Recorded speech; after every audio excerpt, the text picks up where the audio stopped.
Assalamualaikum warahmatullahi wabarakatuh. Perkenalkan, nama saya Elza Lukita Oktalia, NPM 20140600249. Saya di sini akan membuat video penjelasan tentang kegiatan praktikum lab MIPA di bidang biologi, yang dimana bidang biologi ini terdapat 6 kegiatan praktikum. Yuk disimak videonya.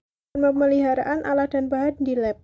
Dalam kegiatan ini, alat dan bahan yang ada di lab terdiri dari gelas piala atau beaker glass, cawan Petri, tabung Erlenmeyer, gelas arloji, gelas ukur, labu takar, respirometer, tabung reaksi, plat tetes, rak tabung reaksi, spatula, mortar dan pistil, jangka sorong, kaca benda dan kaca penutup, mikrometer skrup, pipet tetes, kawat kasa tripod, neraca Anhaus dan neraca digital, termometer tanah, termometer lab, termometer badan, termometer suhu ruangan, dan simbol-simbol. Dalam kegiatan ini prosesnya adalah kita hanya melihat video penjelasan yang di-share oleh dosen, lalu tiap-tiap bahan dan alatnya di-screenshot dan di-print lalu dijadikan laporan praktikum.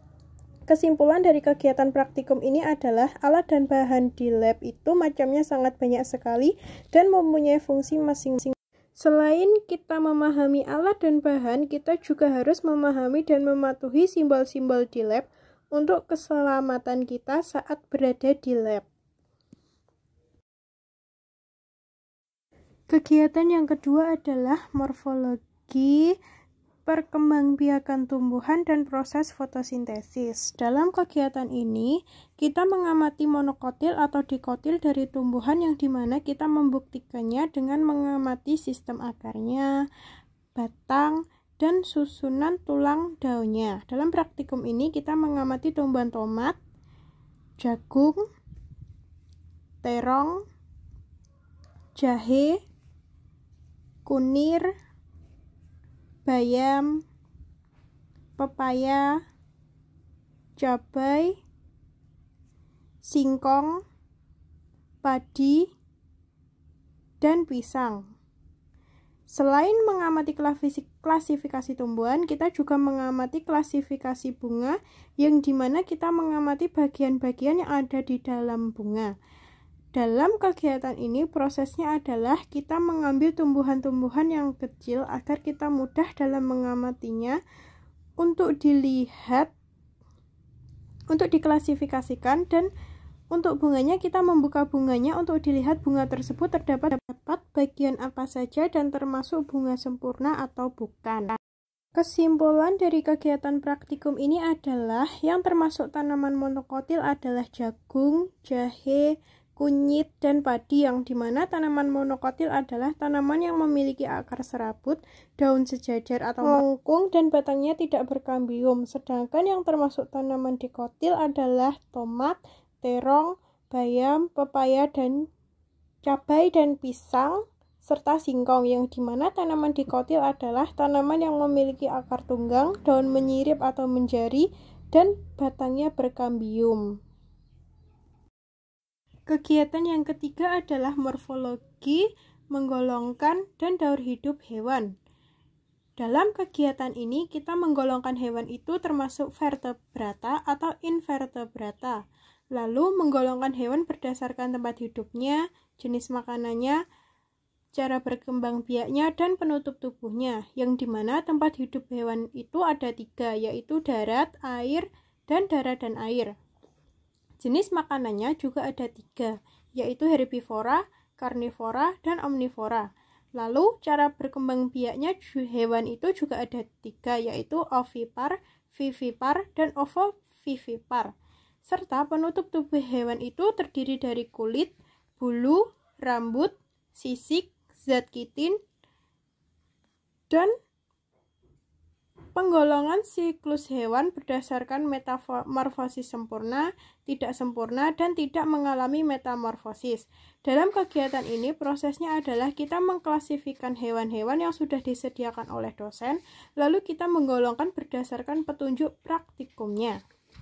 Kesimpulan dari kegiatan praktikum ini adalah hewan yang termasuk vertebrata yaitu kambing, badak, harimau, kelinci, ikan hiu, burung elang, kadal, katak, buaya, dan komodo.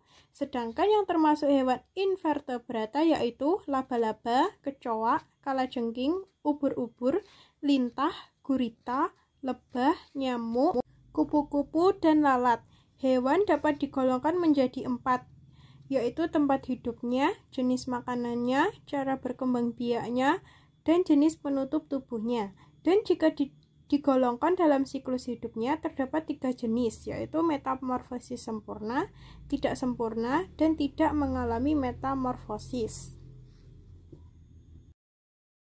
Kegiatan yang keempat adalah sistem gerak dan rangka. Dalam kegiatan ini kita mengamati sistem gerak pasif yang dinamakan rangka. Di dalam rangka ini terdiri atas tulang tengkorak, tulang belakang, rongga dada, anggota gerak yang dimana anggota gerak terbagi menjadi 2, yaitu anggota gerak atas yang terdiri dari tulang gelang bahu, tulang lengan atas dan bawah, dan tulang tangan. Sedangkan anggota gerak bawah terdiri atas tulang gelang panggul, tulang tungkai atas dan bawah, dan tulang kaki. Selain itu, kita juga mengamati sistem gerak aktif yang dinamakan otot, yang dimana otot ini terdapat 3 macam, yaitu otot polos, jantung, dan luri. Dalam kegiatan ini, prosesnya adalah kita mencari gambar dari ketentuan yang sudah disediakan, dan gambar tersebut tidak boleh ada keterangannya, dan kita yang memberi keterangan-keterangan bagiannya sendiri untuk dijadikan laporan. Kesimpulan dari kegiatan praktikum ini adalah sistem gerak manusia adalah sistem kesatuan pada tubuh manusia yang membuat manusia bisa bergerak seperti yang dikehendaki. Sistem gerak manusia terdiri dari 2 jenis, yaitu pasif dan aktif. Sistem gerak aktif terdiri dari otot dan sistem gerak pasif terdiri dari rangka. Kegiatan yang kelima adalah makanan, sistem pencernaan, dan indera perasa. Dalam kegiatan ini, kita menguji apakah makanan tersebut mengandung karbohidrat atau tidak, mengandung lemak atau tidak, dan buah-buahan tersebut mengandung banyak vitamin C atau tidak, serta bagian lidah mana saja yang merasakan manis, asin, pahit, dan asam, serta menyebutkan beberapa sistem pencernaan manusia yang terdiri atas mulut, faring dan esofagus, lambung, pankreas, hati, empedu, usus halus, usus besar, dan anus.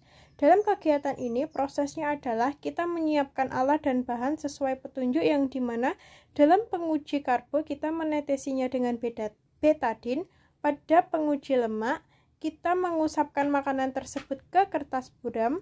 Pada penguji vitamin, kita memakai tetesan betadin, dan pada indera perasa kita mencoba makanannya lalu didetiki.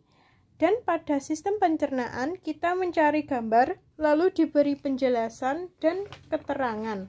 Kesimpulan dari kegiatan praktikum ini adalah makanan yang termasuk karbohidrat adalah roti tawar, pisang, nasi, jahe, kunyit, kencur, temulawak, kunci, dan laos. Sedangkan makanan yang mengandung lemak adalah telur, mentega, bawang merah, dan bawang putih.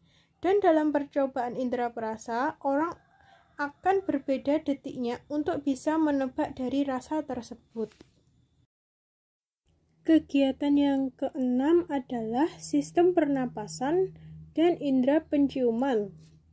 Dalam kegiatan ini, kita mengenal sistem respirasi, pengujian respirasi memerlukan oksigen, proses respirasi menghasilkan CO2, dan menguji kepekaan hidung. Dalam kegiatan ini, prosesnya dalam mengenal sistem respirasi, kita mencari gambar lalu diberi keterangan seperti yang tampak pada gambar. Lalu, dalam pengujian respirasi memerlukan O2, kita menggunakan jangkrik. Dan untuk pengujian respirasi menghasilkan CO2, kita melakukan peniupan pada air kapur untuk menguji kepekaan hidung kita. Kita menutup mata lalu diberi aroma untuk menebak bau apa hal tersebut. Kesimpulan dari kegiatan ini adalah pernapasan manusia terdiri atas hidung, rongga hidung, tenggorokan, bronkus, dan paru-paru. Lalu pada respirasi jangkrik, kesimpulannya adalah jika semakin banyak jangkrik, maka beratnya akan semakin bertambah dan respirasinya akan semakin lambat. Sedangkan jika pada kecambah, jika semakin banyak kecambah, maka beratnya akan semakin tambah, namun respirasinya akan semakin cepat. Dan ternyata pernafasan manusia itu menghasilkan CO2. Hal ini dibuktikan bahwa air kapur yang keruh lalu ditiup menggunakan sedotan atau selang akan menjadi jernih. Sekian video yang dapat saya sampaikan. Jika ada kurang lebihnya mohon maaf. Semoga video ini bisa bermanfaat untuk kita semua, dan terima kasih untuk kalian yang sudah berkenan melihat video saya. Wassalamualaikum warahmatullahi wabarakatuh.